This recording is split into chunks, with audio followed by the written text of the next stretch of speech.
ఏం పోస్ట్ చేసింది, అసలు ఏం ట్వీట్ చేసింది అని తెలుసుకునేందుకు ఆదివారం రోజు అటు తమిళనాడు ముఖ్యమంత్రిగా విజయ్ దళపతి ప్రమాణ స్వీకారం చేసిన సంగతి తెలిసిందే. మరి ఆ ప్రమాణ స్వీకారోత్సవ కార్యక్రమంలో త్రిష కూడా పార్టిసిపేట్ చేశారు. మరి నీలిరంగు చీరలో ఆమె అందరినీ ఆకట్టుకున్నారు, ప్రత్యేక ఆకర్షణగా కూడా నిలిచారు.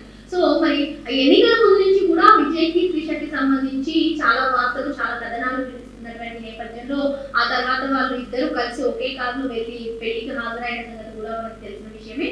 సో ఇటువంటి నేపథ్యంలో ప్రమాణ స్వీకారోత్సవం కార్యక్రమంలో కూడా త్రిష సందడి చేశారు. ఆమె చాలా ప్రత్యేక ఆకర్షణగా నిలిచారు. సో అయితే ఆమె పెట్టినటువంటి సోషల్ మీడియాలో పెట్టినటువంటి పోస్ట్ ఇప్పుడు పెను చర్చగా మిగిలిందని మనం చెప్పుకోవచ్చు. ఎందుకంటే ఆమె ప్రేమ ఎప్పుడు గొప్పదే అంటూ అర్థం వచ్చేలా పెట్టినటువంటి పోస్ట్. మరి విజయ్కి సంబంధించిందేనా ప్రమాణ స్వీకారోత్సవం అంటే విజయ్ ముఖ్యమంత్రిగా ప్రమాణ స్వీకారం చేసిన తర్వాత ఈ పోస్ట్ ఎందుకు పెట్టారా, అసలు వీరిద్దరి గురించి పెట్టారా అంటూ చర్చ అయితే జోరుగా సాగుతుందని చెప్పుకోవచ్చు. మరి ఏదేమైనప్పటికీ దిశ ఏ ఉద్దేశంతో పెట్టారో తెలియదు కానీ అసలే వీరిద్దరి గురించి వీరిద్దరు రిలేషన్షిప్ లో ఉన్నారు, వీరిద్దరు త్వరలో పెళ్లి చేసుకోబోతున్నారు అంటూ కూడా కథనాలు వినిపిస్తున్నటువంటి నేపథ్యంలో దిశ గారు సోషల్ మీడియాలో ఇలా ఈ విధంగా ట్వీట్ చేయడం అయితే ప్రెసెంట్ టాలీవుడ్ అసలు మొత్తం అటు బాలీవుడ్ టాలీవుడ్ అన్నిట్లో కూడా పెను చర్చకు దారితీస్తుందని మనం చెప్పుకోవచ్చు. ఇకపోతే ఇంకా లేటెస్ట్ అప్డేట్ దిశ గురించి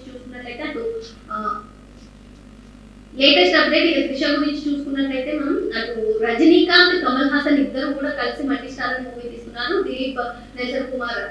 నెల్సన్ దిలీప్ కుమార్ దర్శకత్వం వహిస్తున్నటువంటి ఈ మూవీలో త్రిష కూడా కథానాయికగా నటించే అవకాశాలు కనిపిస్తున్నాయి. మరి దీనిపై అయితే ఇంకా ఎటువంటి అధికారిక ప్రకటన రాలేదు, కానీ త్రిషను అప్రోచ్ అయ్యారని త్రిష దీనికి ఓకే అన్నట్టు కూడా తెలుస్తుంది. మరి అధికారిక ప్రకటన వచ్చే వరకు వేచి చూడాల్సిందే. ఏదేమైనప్పటికీ త్రిష అటు ట్విట్టర్ లో పోస్ట్ చేసినటువంటి ట్వీట్ ప్రెసెంట్ పెళ్లి చర్చకి దారితీస్తుందని చెప్పుకోవచ్చు. అదేవిధంగా అసలు విజయ్కి త్రిషకి సంబంధించిందినా, అసలు ప్రేమ అనేది ఎప్పుడు గొప్పదే అని ఆమె పెట్టిన దాని వెనక కారణం ఏమవుతుంది అని చెప్పి తెగ వెతికేస్తున్నారు నెటిజన్లు, తెగ సర్చ్ చేసేస్తున్నారు, తెగ ఆరాధిస్తున్నారని మనం చెప్పుకోవచ్చు.